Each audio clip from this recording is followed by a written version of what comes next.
Assalamu alaikum wa rahmatullahi wa barakatuh. Alhamdulillah, salatu salam ala rasulillah wa ala alihi wa sahbihi wa man walah wa ba'd.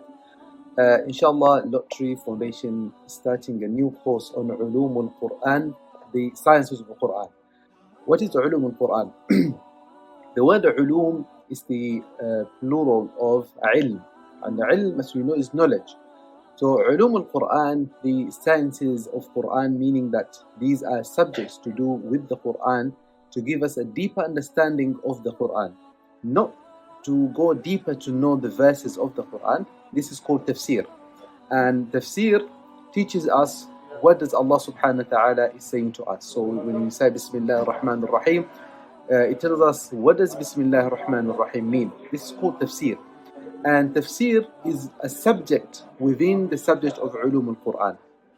The Ulūm al-Qur'an is a broad subject to teach us about the Qur'an itself. One of the things, for example, it tells us what is Qur'an, because most people, we ask them what is Qur'an, they will say Qur'an are the words of Allah.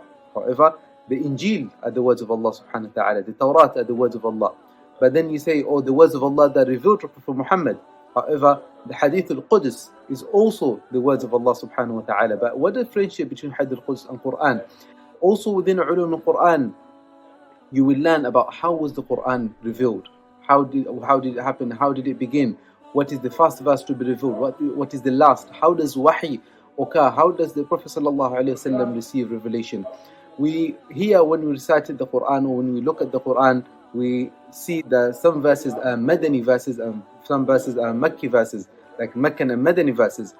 So what does that mean when we say Makkan verses, Madani verses? How about verses or the surahs that were revealed outside Mecca and Medina? What do we call them? So this is when we study Ulūm al-Qur'an, we teach us about this. The mode of recitation, when we study the Qur'an, sometimes we hear some shuyukh reciting some verses differently.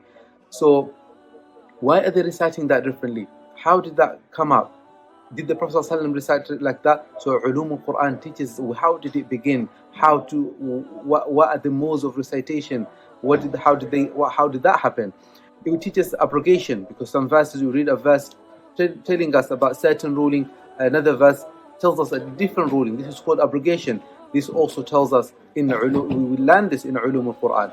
The cause of revelation. Some verses are revealed because of certain incidents. So Ulūm al-Qur'an teaches us about these incidents. Join this course that will happen very soon, inshallah, and get familiar to the Qur'an, know the Qur'an more, inshallah.